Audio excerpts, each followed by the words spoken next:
would you describe the energy that drew you to St. George's? And yeah, but just by way Okay. of coming into Right. the intention that arose in you. Right.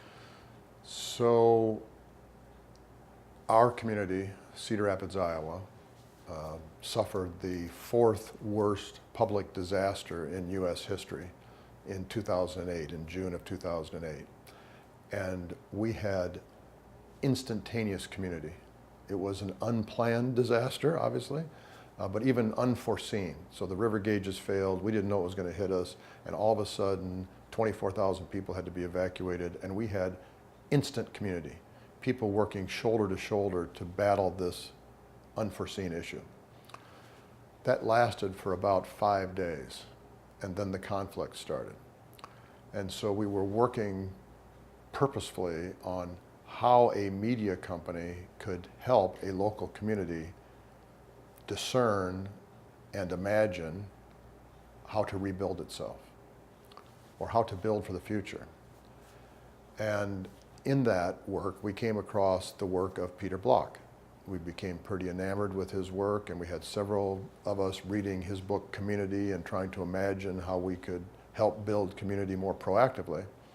When I was amazed to find out that the nuns at the Prairie Woods Eco-Spirituality Center had invited Peter Block, Walter Brueggemann, and John McKnight to come to Cedar Rapids and host a session, a convening, of whoever wanted to come.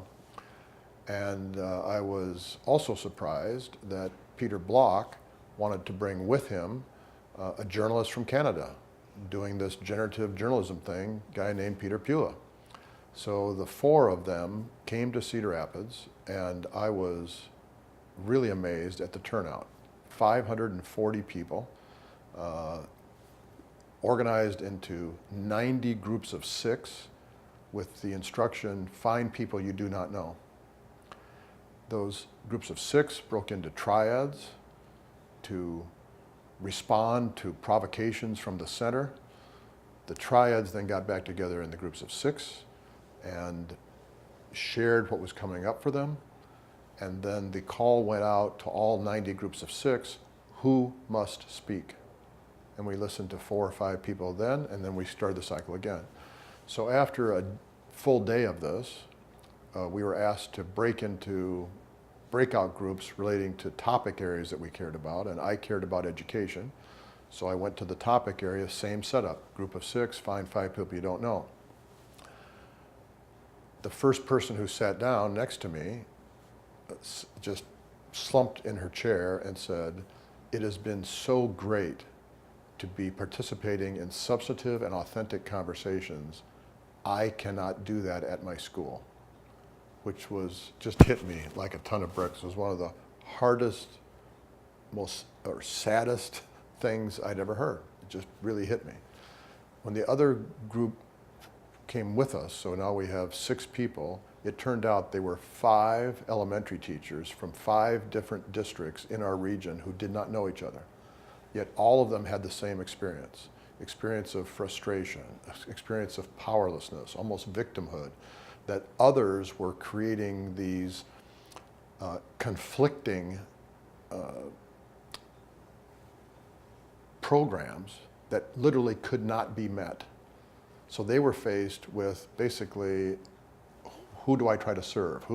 And they were focusing their eyes on the programs, not so much the children. They did not feel like they had the authority to do what they thought was right with the children. So I started following that thread and talked to a lot of teachers in a lot of different schools, and I kept hearing the same story. So I thought, well, I could chronicle this frustration forever. But where is there a school where the administration, whatever that is, a board of trustees or a school board or whatever it is, the principal, the staff, the teachers, the students, the parents, all have the same idea of what game they're playing for what purpose, and they're able to show progress toward that purpose. I just was looking for a school like that.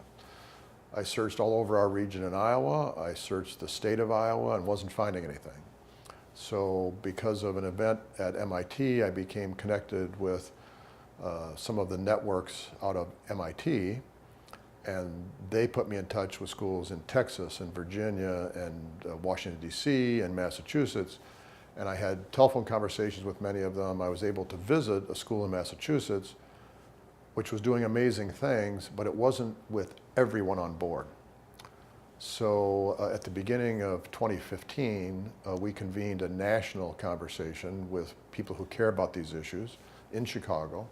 And one of the people who came was Bob Sweet from the Right to Read Foundation, located outside of Washington, D.C.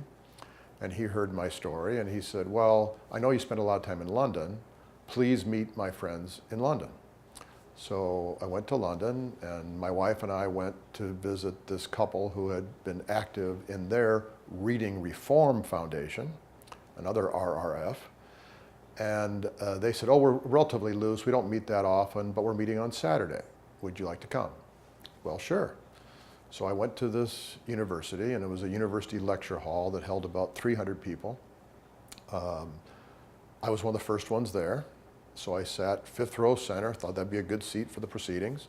And this man came and sat next to me, heard my accent, asked what the heck I was doing in the room. I told him, and he said, you need to meet this head teacher right there in the corner. And when I met the head teacher, I learned that she was not supposed to be at the event. She was only going to stay for an hour. And I gave her my card and said I'd like to see her school.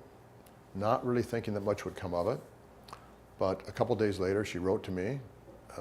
Her name is Jan Hillary, and she was the head teacher for 12 years at St. George's School, and she took me to the school and we visited.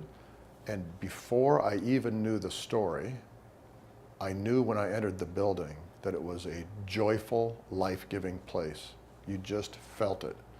So as I started to ask questions, I was amazed to learn that a dozen years before, the government was going to shut it down because nobody was learning. There was high conflict. The police were called every day. It was, as Jan said, completely failing. So I asked whether anyone had ever told their story.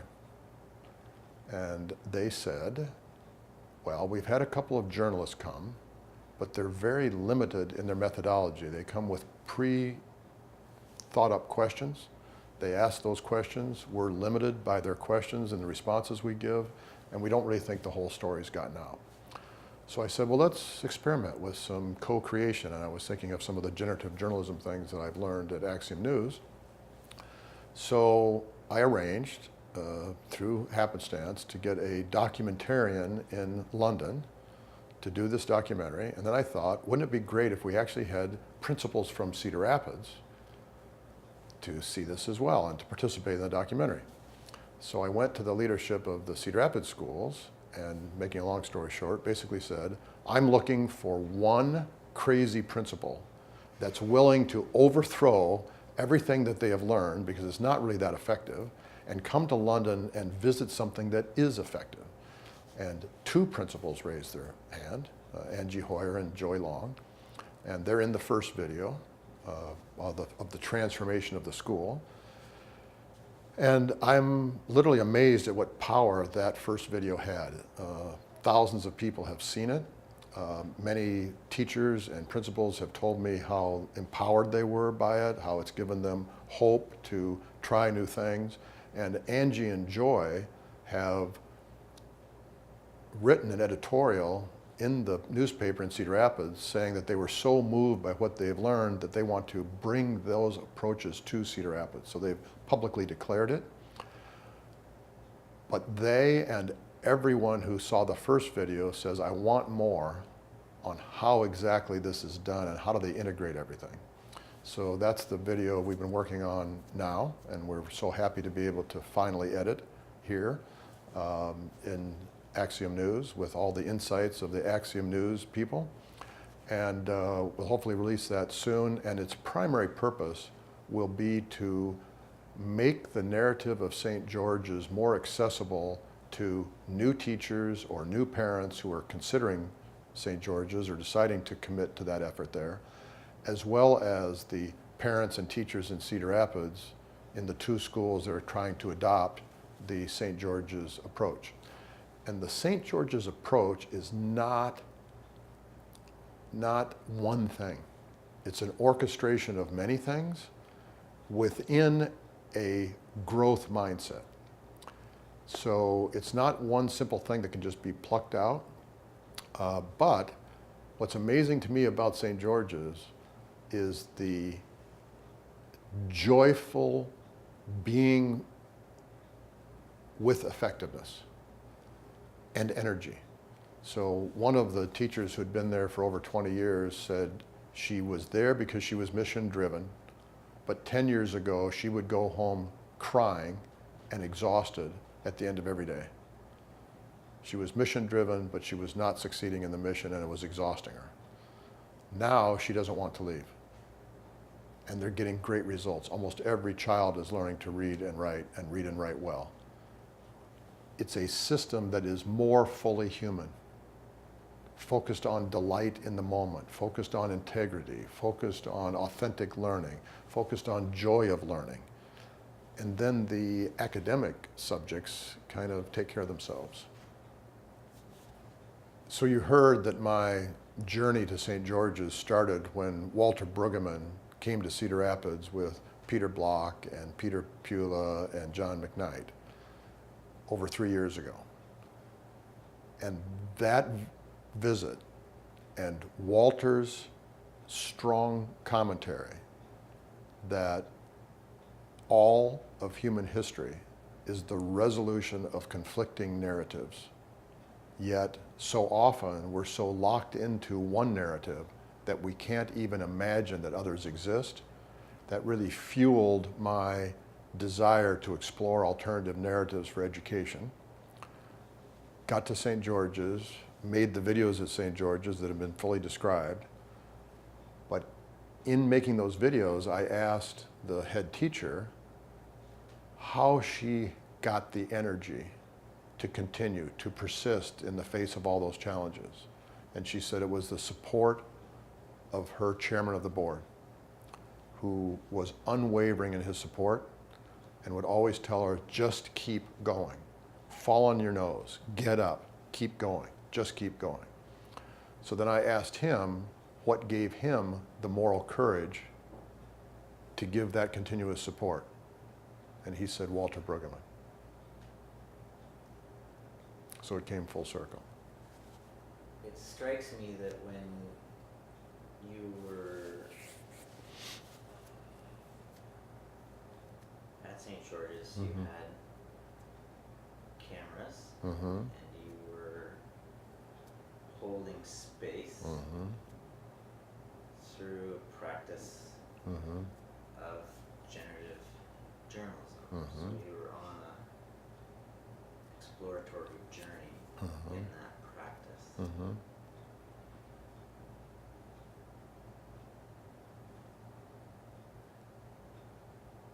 What were the qualities of that experience for you and for the people that you were conversing? So when we went to St. George's, and before we brought in the video crew, we described to them why we were interested and the methodology we were going to use. It was going to be conversational and nobody would be embarrassed.